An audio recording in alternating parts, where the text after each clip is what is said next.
Hi,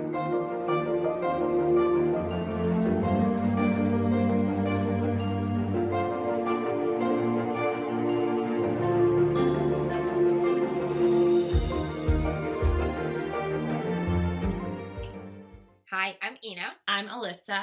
We're clinical nutritionists and co-founders of My Custom Cleanse. And today we want to talk to you guys about preparing meals ahead of time so that you don't have to think about food every second of the day, so that you have it set, it's done, and then you know what you're having for lunch and for dinner, and then you'll have peace of mind. Yeah. Something we all seek, right? Yeah. And the truth So- is, it can get boring. We know that. There's ways you can spice it up. But also, when you're eating healthy, you are a little bit more limited because you probably don't want to incorporate gluten-free pasta and such like that all the time. Right, exactly. I know you get bored of certain things. I get bored of things all the time, yeah. And, I tend to, for me personally, I try to not eat grains, so that also limits me a little bit more.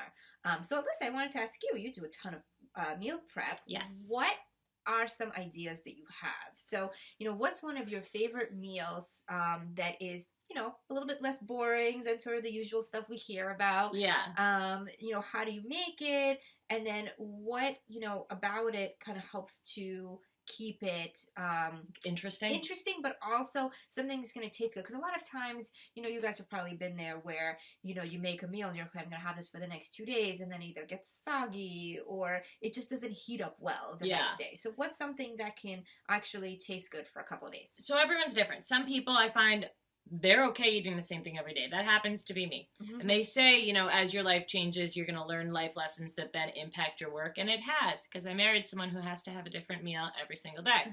Luckily, that's helped me on this subject and helping clients. So I want to stick with the basics. So if you're going to make proteins like chicken or ground turkey, ground chicken, ground beef that's extra lean, like the organic 95% lean. So what I do is I like to prepare these all at once on a Monday or a Sunday, and I like to make minimum 2 pounds of each. And then you can do different things during the week, because if you get home at 7 o'clock at night, the last thing you want to do is look at a piece of raw chicken breast, because what are you going to do with that? Yeah. So what I do is I take ground chicken or ground turkey, and I cook that with a organic vegetable broth. And I just add a bunch of spices to it. Salt, pepper, cayenne, red chili flakes. I like spice. And How much broth do you normally use? For 2 pounds, I usually use about a cup. Okay. Because then I drain it. But I think that adds to the moisture. Yeah, and absolutely. I drain it, because if you don't, when you put it in Tupperware, it forms that gelatin. Ugh, I hate that. That's also why I use vegetable broth rather than a chicken or a beef broth. Oh, that's such a good idea. It makes more gelatin when you use the broth. And then you also don't need to use any oil, right? Because the broth is going to keep everything from burning. Yeah, so my grandmother always taught me to cook ground beef with oil, but that's so silly to me, because if you're trying to eat leaner, I would rather enjoy an avocado with that meal than I would add the oil, and that's your fat. Yeah. So I use broth, and then I drain that. It takes about 10 minutes to cook it, and I put it in a big Tupperware, and that goes in the fridge.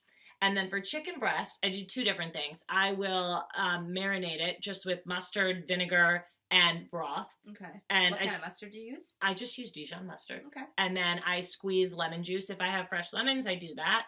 I cover it, put it in a casserole dish, and I bake that. I have a meat thermometer, but it usually, depending on how much is in there, I tend to overcook things. Yeah, but because it's soaking in the liquid, it's fine. But I take that out, I cut it up, and then I put that in the fridge. And then the ground beef, sometimes I'll make a meatloaf with that, like a chia meatloaf. Oh, yum. That recipe is on our site, and a lot of people love it.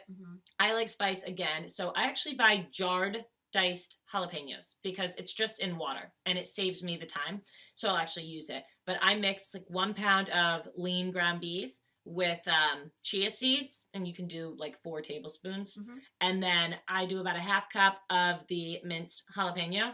You stir it all up, and 2 eggs, and you just form it in a loaf, and then you spray it or rub it with olive oil and put it in the oven for about an hour. And then you have a chia meatloaf that's spicy. So every night of the week, though, with that ground turkey or that chicken breast, I can do different things. And when I get bored or my husband gets bored, I whip out the white fish, like a flounder that you can just cook with lemon juice, tomatoes, black pepper, and that tastes great. Now, do you cook that in the pan, in the oven, or on the grill? The fish, I just put it in the oven and bake it. Gotcha. That's all I do. But with these things, you could do taco night. And for me, I like to avoid a starch at dinner. I just feel better in the morning when I do that. So I have romaine lettuce wraps, and then I top it with some salsa. If I am having a starch, I would top it with a little brown rice too, because I always keep that in the fridge as well. Or you can use corn tortillas if you're not avoiding grains. And you can have taco night with that. Fish tacos, same thing with flounder. That goes amazing with like a mango salsa in the lettuce wraps. With the ground turkey, sometimes I will just puree cauliflower. That's a really good idea. Yeah, and my friends and family, they all love that. It tastes like mashed potatoes. They don't even know it's cauliflower half the time, right? No, I tricked my grandmother. But if you could trick your grandmother, that says something. I know. Sure. So what you do there with cauliflower, we have different recipes, but you can steam it and then let it cool, then dice it, then roast it. Or you buy those bags of the organic, already chopped, riced cauliflower, which I've been doing lately because it saves me like an hour. Absolutely. And they're a lot more popular now. You see them in many more stores. They're everywhere now. Yeah. Now, the key really, if you're going to try and do this, we have recipes. Other sites have recipes. The key is you have to put it in a food processor for about a half hour.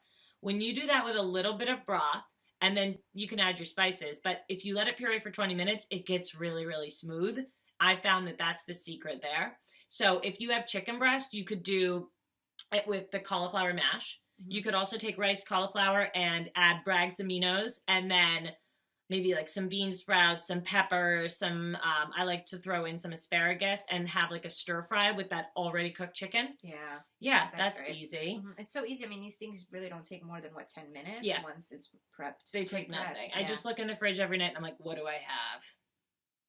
That's great. That's good. And then the meatloaf goes well with just about anything, but if you're tired of cooking, you can just roast vegetables and have that on the side of the chia meatloaf and you're done. Great. Well, thank you, Alyssa. Hope that helps. Those are great ideas. I know we all sometimes get bored of things, and it's sometimes hard to think of things ahead of time. So this way you can have a couple of these ideas and prep ahead of time and make your life a little bit easier. Prep your meat ahead of time and keep vegetables in the fridge. That way every night you change what vegetable side you have, and you can really change it up with the spices and condiments. Exactly. Yeah. Hope this helps. Have a good day. See you soon. Bye.